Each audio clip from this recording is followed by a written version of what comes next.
شباب، عاملين ايه؟ معكم مينا ماهر. اتمنى تكونوا بخير وسعادة وصحة جيدة. النهاردة طلعنا مغامرة كده وسط الجبال والخضار في كل مكان. طلعت العجلة، تعالى نوريها لكم. تعالي كده. العجلة مش احسن حاجة، بس قلنا ننعزل شوية عن الطبيعة، نروح الطبيعة. بصوا العجلة مواصفاتها حديد، الهيكل حديد والاكس بتاعها بايظ، فيها مشاكل كتيرة في أوروبا. في عجل برضه مش أحسن حاجة. بس عامة احنا كده كده قصتها إن احنا خدناها فري. سألت عاوز عجلة، قالوا لي خد العجلة دي وبركنها في الشارع كل يوم. فايه، مفيش حد بيقول اللي انت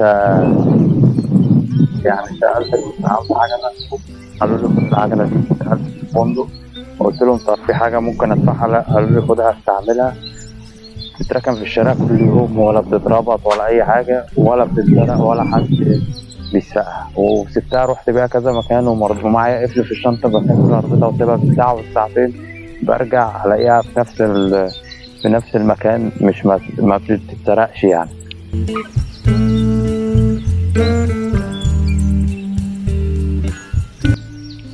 بقى الجبال اللي هناك دي، في ناس بتعمل هايكنج، تطلع الجبل ده تنزل شويه هوا نضيف. حبيت بس كده ايه افرجكم على الاجواء اللي انا عايشها برضو في اوروبا، عشان برضو ايه يعيشوا معانا وسط الطبيعة الخلابة وتشوفوا الدنيا ماشية ازاي. البلد اللي انا فيها، انا بلغاريا، اللي هي بلغاريا، هي لسه داخلة في دول الشنجل. بس هنا في برضه هوريكم، خدنا في شجرة لقيناها، خدنا منها توت بري كتير جدا جدا جدا. تعرف توت ولا الكريز؟ حد بيقول لك انت طعمه تحفة من غير سماد ومن غير كده.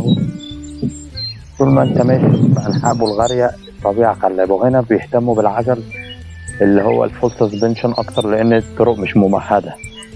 في رود بس في المدينة بقى، في صوفيا، في العاصمة، في فارنا، في شومان. بس اللي انا شفته الداون هيل، لان الداون هيل اكتر.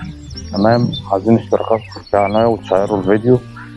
كان معكم مينا ماهر من ويل بايك. يلا سلام.